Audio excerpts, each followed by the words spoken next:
প্রিয় আমার মাধ্যমিক শিক্ষার্থী ভাই বোনেরা, দেখো তোমাদের অলরেডি ইতিহাস ৮ মার্কের যে প্রশ্ন হয় সেই ৮ মার্কের সাজেশন আমি দিয়ে দিয়েছি অধ্যায় ভিত্তিক করে। এবং ভূগোলেরও তোমরা জানো আঞ্চলিক ভূগোল এবং প্রাকৃতিক ভূগোল এই দুটো পার্ট থেকে থাকে। যেটা তোমাদের বড় প্রশ্ন হয় অর্থাৎ ৫ মার্কের প্রাকৃতিক ভূগোল থেকে থাকে ৪টে প্রশ্ন, করতে হয় দুটো, ৫ × ২ = ১০। এবং আঞ্চলিক ভূগোল থেকে ৪টে প্রশ্ন থেকে করতে হয় দুটো, ৫ × ২ = ১০। এই ২০ নম্বরের সাজেশন ভিডিও অলরেডি তোমাদের পোস্ট করা হয়ে গেছে। আজকে তোমাদের আমি দিচ্ছি ভূগোলের ৩ মার্ক, ভূগোলের ৩ মার্কের প্রশ্নের। দেখো এই বিভাগ ঘ আছে না, ঘতে দেখো ৩ × ৪ = ১২, অর্থাৎ ৩ মার্কের প্রশ্ন ৪টে থাকে। ৪টে মানে তোমাদের করতে হবে, মানে মোট ৮টা প্রশ্ন অথবা অথবা আকারে থাকে।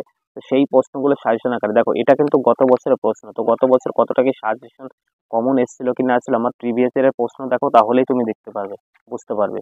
তো এইখানে দেখো যে প্রশ্নগুলো অলরেডি দিয়েছি, এই যে কতবার মানে এরকম ছিল।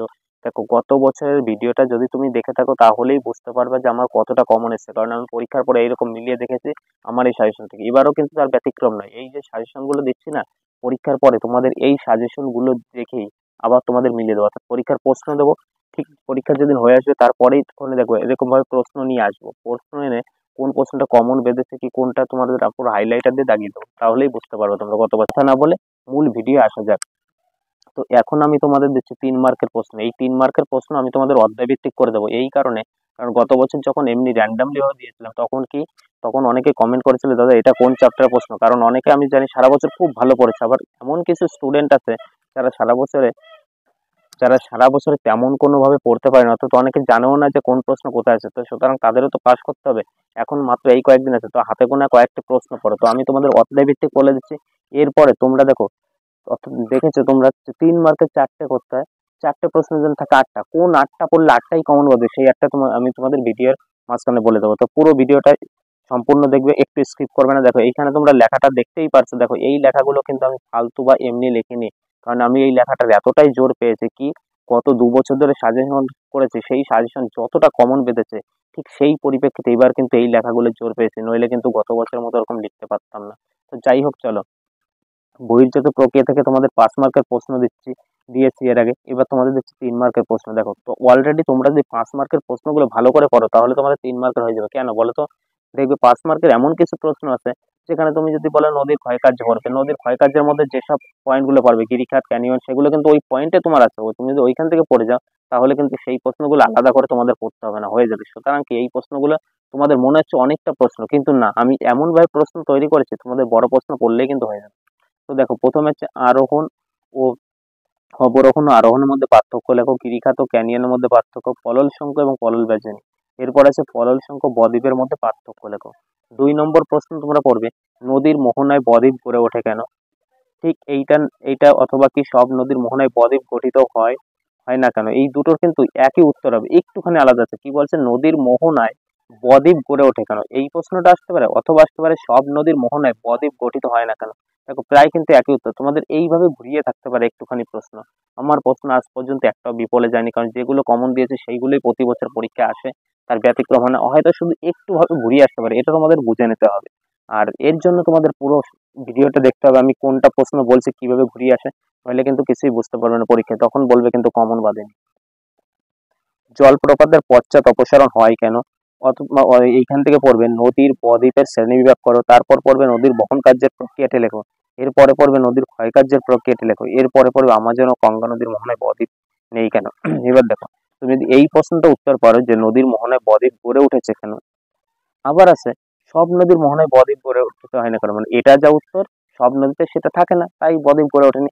ঠিক একইভাবে আমাজন ও গঙ্গা নদীর মোহনায় বদ্বীপ নেই কেন, তার মানে কি, এইখানে যেটা বলছে সব নদীর মোহনায়, তার মানে এইটার যে উত্তর হবে সেটাই তাই হবে, যে আমাজন ও গঙ্গা নদীর মোহনায় এইটা নেই, তাই এটা হয় না। তার মানে তোমার এই প্রশ্নটা ভালো করে পড়লে কিন্তু বুঝতে পারবে। এবার এটা তুমি কি করে পারবে, এর জন্য তুমি বইতে পড়ছো, পাঠ্য বইতে পড়ছো, আমার ব্যাচের ছাত্র স্যার আমি বুঝিয়ে দিয়েছি যে একটা প্রশ্ন কিভাবে ঘুরিয়ে আসতে পারে, অর্থাৎ প্রশ্ন বই না পড়েও কিভাবে আমার কথাগুলো মনে দিয়ে আমার কথাগুলো মনে রেখে কিভাবে অ্যাটেন্ড করা যায় সেটা আমি শিখিয়েছি। তো আশা করি তোমাদের টিচাররা সেইভাবে শিখিয়েছে। কারণ কি দেখো ভাই, সবার ব্রেন কিন্তু সমান না, বারবার একই কথা বলি, সবার ব্রেন কিন্তু কখনো সমান হয় না। এবার এটা অনেকে বলবে ভুল কথা, না সবার ব্রেন সমান না, কেন সবাই তো সমান কিন্তু কাজে লাগাতে পারে না। হ্যাঁ, সবার ব্রেন সমান না আমি বলছি, কারণ কারো অল্প একটু পড়লে মনে রাখতে পারে, কেউ আবার চট করে মনে রাখতে পারে না, কিন্তু প্র্যাকটিস করতে হয়। তো আমি বলবো কিছু কিছু ছেলে মেয়ে পড়তেই চায় না, তো বা পড়েও না, যে কোনো কারণবশত হচ্ছে, তাদের আমি খারাপ বলছি না, তারা যে কোনো কারণবশত পড়তে পারছে না, তো তাদের যদি একটু লাইনটা ধরে যায়, মানে একটা প্রশ্ন দিয়ে কি করে অপর প্রশ্ন আসলে প্রশ্নের অ্যান্সার করতে পারবো, অর্থাৎ বইটা না পড়িয়ে এমন ভাবে বোঝাতে হবে যেটা আমি ব্যাচে করিয়েছি। তো সেই রকম ভাবে আশা করি তোমাদেরও করিয়েছে।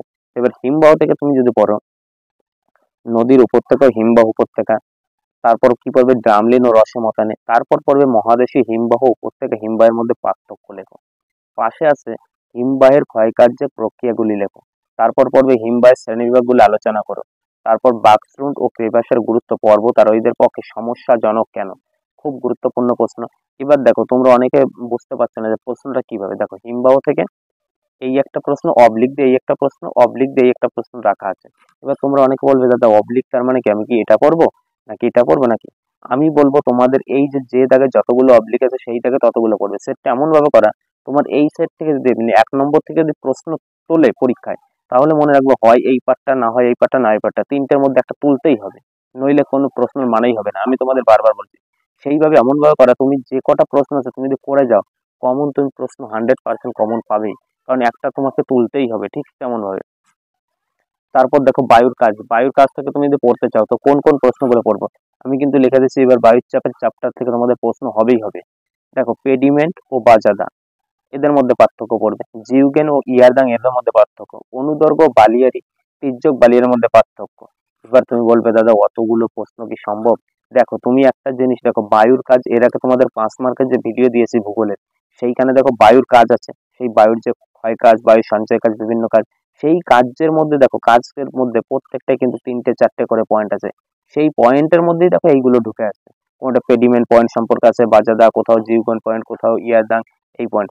তো সেই পয়েন্ট গুলো তোমার তো ওইখানে বড় প্রশ্ন যেহেতু মুখস্থ আছে, তুমি সেই পয়েন্ট গুলো এইখানে আমি আবার আলাদা আলাদা করে দিয়েছি, আমি কিন্তু নতুন প্রশ্ন একটাও তৈরি করিনি। তুমি কিন্তু বুঝতে পারলে, দেখো যারা ভিডিওটা প্রথম থেকে একটু স্কিপ স্কিপ করে দেখছে বা একটুখানি প্রশ্নগুলো দেখা যাচ্ছে, তারা কিন্তু এই প্রশ্নটা কিভাবে করতে হবে বা কি তারা বুঝতে পারবে না, তারা ভাববে সাজেশন আবার এত বড় হয় নাকি। না, একদমই ঠিক বলেছো, সাজেশন কখনো বেশি হয় না, সাজেশন মানে সিলেক্টিভ কয়েকটা, কিন্তু সেই প্রশ্নগুলো ওইখান থেকে দিয়ে আসা আবার এইখান থেকে কেন দিয়ে আসে, কারণ ওই প্রশ্নটা তুমি মুখস্থ করেছো, মুখস্থ করলেই কিন্তু তুমি সেইখানের ওই পয়েন্টগুলো, এই সেই পয়েন্টগুলো আলাদা আলাদা আকারে দিয়েছি, এই কারণে দিয়েছি। নইলে আবার তুমি পরে বলবে যে আলাদা তো প্রশ্ন দেয়নি, আমি তো বুঝতে পারছি না, এই কারণে আলাদা আলাদা, কিন্তু তোমার উত্তর তো একই। দেখো তুমি যদি ওইখানে পেডিমেন্ট পড়ে থাকো, পেডিমেন্ট মানে কি, পর্বতের পাদদেশে যেটা গঠিত, তুমি যে প্রশ্নের মধ্যে অর্থাৎ যে বড় প্রশ্নের মধ্যে এই পয়েন্টটা পেয়েছো, তুমি যখন এইখানে লিখবে পেডিমেন্টের সংজ্ঞাটা দিবে বা কাকে বলে বা বৈশিষ্ট্য বা পার্থক্য, তখন কিন্তু সেই একই দিকে দেখবে কি, পর্বতের পাদদেশে যেটা গঠিত হয় তাকে বলে পেডিমেন্ট, এই ছাড়া তো আর কোনো উপায় নেই। তাহলে তোমার ওইখানেরটাই কিন্তু সেই বইতে একই লেখা, এইটাই লিখতে হচ্ছে, শুধু কি প্রশ্নটা দুই ভাবে তোমাদের ঘুরিয়ে দিয়েছে, এইটা হচ্ছে ব্যবধান, এইটা তোমাদের বুঝতে হবে। আর এইটা যারা না বুঝবে প্রথম থেকেই বলবে, স্কিপ করে চলে যাবে, বলবে এত বড় সাজেশন তো হয় না, এর মধ্যে আসবে না, সুতরাং তারা অন্য ভিডিওতে যাবে। পরবর্তীতে আমি বলছি না তারা খারাপ, তারা অবশ্যই ভালো কিছু করুক, ভালো নম্বর পাক, কিন্তু পরীক্ষার পর আমি যখন মিলিয়ে দেখাবো না যে এই সাজেশন থেকে কতটা কমন এসেছে আমার সাজেশন থেকে, আর অন্য অন্য তারা যে ভিডিওগুলো দেখেছে তারাও দেখবে, তখনই তারা বুঝতে পারবে যে তারা কতটা লাভবান বা উপকৃত হয়েছে। আমি বারবার কথা দিচ্ছি, এই ভিডিওটা যতক্ষণ হোক, হয়তো 15 মিনিট, 20 মিনিট কিংবা 10 মিনিট, যাই হোক, পুরো ফার্স্ট থেকে লাস্ট পর্যন্ত যারা দেখবে, তারা অনেক নাম্বার প্রশ্ন না পড়েও, মানে এই জায়গার প্রশ্নগুলো না পড়ে, শুধু যেহেতু আমার 5 মার্কের ভিডিও দেখেছে ভূগোলে, সেই প্রশ্ন পড়েও কিন্তু এই জায়গার মোটামুটি 60 থেকে 70% অ্যান্সার তারা করতে পারবে, 100% আমি গ্যারান্টি দিয়ে বলছি, এটা আজকের না, আমার দীর্ঘদিনের অভিজ্ঞতা থেকে বলছি, কারণ আমার টিউশনি ব্যাচের থেকে আমি এইভাবে করি। আমি যে প্রশ্নগুলো থাকে 5 মার্কের, সেই প্রশ্নগুলো, ইতিহাসও তাই, 8 মার্কের প্রশ্নটা পড়াই, তারপর সেখান থেকে 4 মার্কের যে প্রশ্ন হয় সেইগুলো আর পড়ায় না, সেইগুলো সেই পয়েন্ট থেকে কি কি তৈরি করতে হয় সেইভাবে প্রত্যেকটা সাবজেক্টে এইভাবে বানাই। নইলে কিন্তু দেখো মোটামুটি এতটা ভালো রেজাল্ট করতো না। এটা তোমাদের রেজাল্টের পরে একটা ভিডিও দেখাবো আমার ছাত্রদের সব, তাহলে তো বুঝতে পারবে। মানে এইখানে যে খুব ভালো ছাত্র তা কিন্তু নয়, সব জায়গায় মধ্যে পাস করা, ফেল করা ক্যান্ডিডেট আছে, মানে অন্য জায়গা থেকে ফেল করে আসে একবার দুবার, সেগুলো কিন্তু আছে, তাদেরও কিন্তু কোনো রকম পাস করে, আবার কিছু বই পড়ে না, তাদেরও কিন্তু পাস করানো হয় শুধুমাত্র এই ক্যাপাসিটি করে।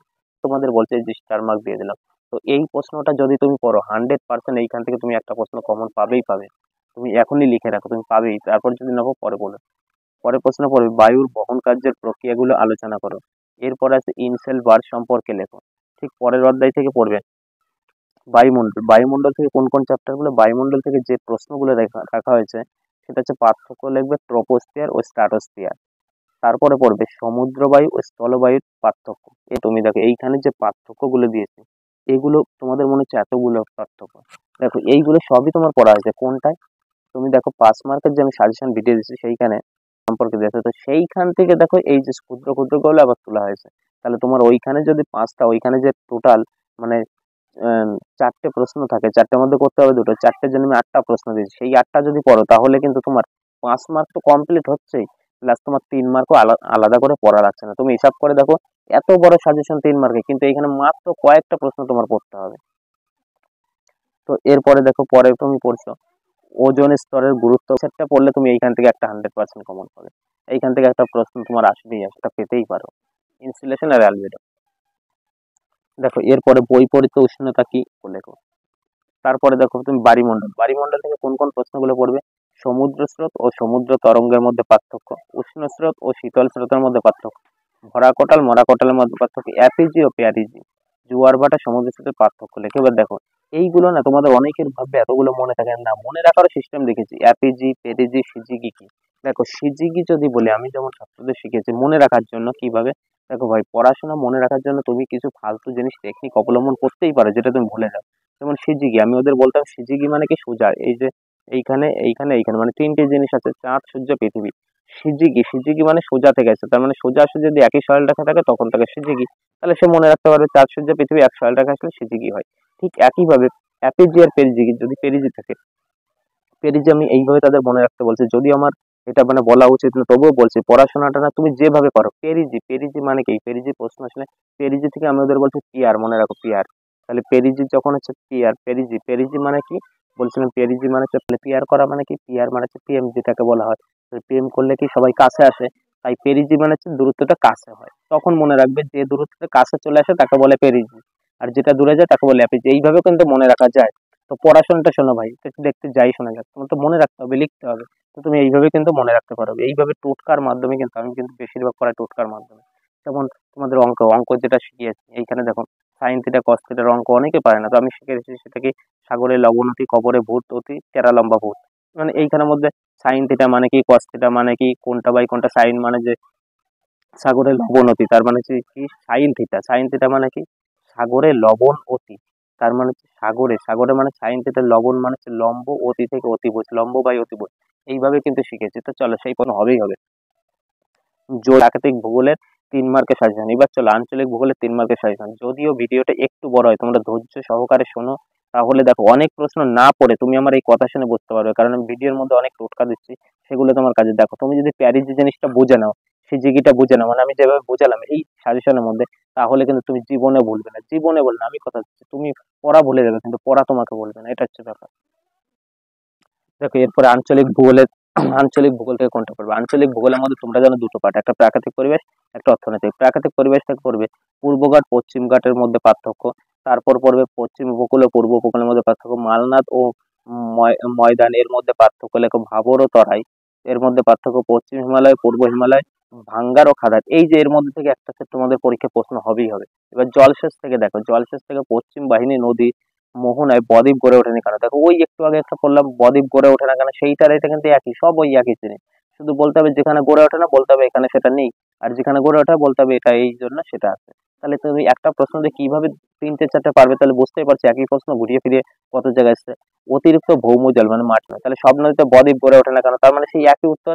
এটা কি লাগবে, যেখানে বদ্বীপ গড়ে ওঠে না, তার মানে বলবো নর্মদা ও তাপ্তি নদীতে বদ্বীপ গঠন বা বদ্বীপ গড়ে ওঠার যে উপকূল পরিবেশ, সেই উপকূলটা না থাকলে মানে এখানে থাকে না, তাই বদ্বীপ গড়ে ওঠেনি। এরপরে চলে আসে বহুমুখী নদী পরিকল্পনা।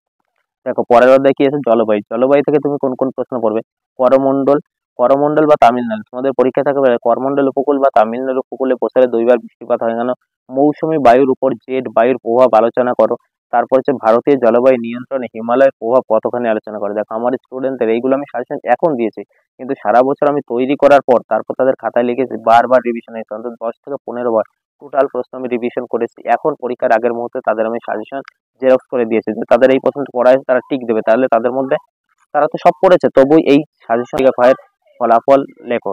তারপর ধাপ চাষ ও ফালি চাষ কি? স্বাভাবিক উদ্ভিদ। স্বাভাবিক উদ্ভিদ থেকে কোনটা? সামাজিক ও বনসৃজন। কৃষি বনসৃজন কি? চিরহরিত অরণ্য, পর্ণমোচী অরণ্য। অরণ্য সংরক্ষণ উপায়গুলো কি? ম্যানগ্রোভ উদ্ভিদের বৈশিষ্ট্যের মরু উদ্ভিদের বৈশিষ্ট্য লেখো। তারপর কৃষি থেকে কোনটা কোনটা পড়বে? কৃষি থেকে পড়বে খারিফ শস্য, রবি শস্যের পার্থক্য, পাঞ্জাব হরিয়ানায় কৃষি উন্নতির কারণগুলো লেখো। এরপরে পড়বে ভারতের কৃষি সমস্যার সমাধানগুলো কি? সমস্যার সমাধান। তারপর সবুজ বিপ্লব কি? এর পড়বে আহমেদাবাদকে ভারতের ম্যানচেস্টার বলে কেন? দুর্গাপুরকে ভারতের রুর বলে কেন? কোন স্থানে শিল্প গড়ে ওঠার কারণ কি? তারপরে পড়বে শিল্পের অবস্থানের উপর কাঁচামালের প্রভাব লেখো। ভারতের ইঞ্জিনিয়ারিং শিল্পের উন্নতির কারণ কি? ভারত তথ্য প্রযুক্তি শিল্পে এত উন্নতি কেন? দেখো, যদিও লাস্টের কথাগুলো একটুখানি স্পিডে বললাম, খুব নইলে ভিডিওটা অনেকটা লেন্দি হয়ে যাবে, খুব তাড়াতাড়ি তোমাদের বলে ফেললাম। এরপরে পড়বে জনসংখ্যা থেকে নগরায়ন সমস্যাগুলো কি কি? শহর বা নগর গড়ে ওঠার কারণ কি? জনসংখ্যা বৃদ্ধির সমস্যা। তারপর পরিবহন চ্যাপ্টার থেকে পড়তে অসুবিধা, আমি বলবো 3 নম্বরটা। এই 3 নম্বরটা দেখে যাও, এখান থেকে তুমি একটা প্রশ্ন পেয়ে যাবে। তো আজকের ভিডিওটা ছিল এই পর্যন্ত। ভিডিওটা ইনফরমেটিভ হলে সকলের মধ্যে শেয়ার করে দেওয়ার আমি তোমাদের কথা দিচ্ছি, এই ভিডিওটা প্রথম থেকে শেষ পর্যন্ত যে দেখবে তাদের কিন্তু প্রচুর উপকৃত হবে, একেবারে 100%। পরীক্ষার পরের দিন যখন মিলাবো প্রশ্ন সহ আর এই সাজেশন সহ, তখনই তুমি বুঝতে পারবে এর গুরুত্ব কতখানি। তো চলো, বেস্ট অফ লাক।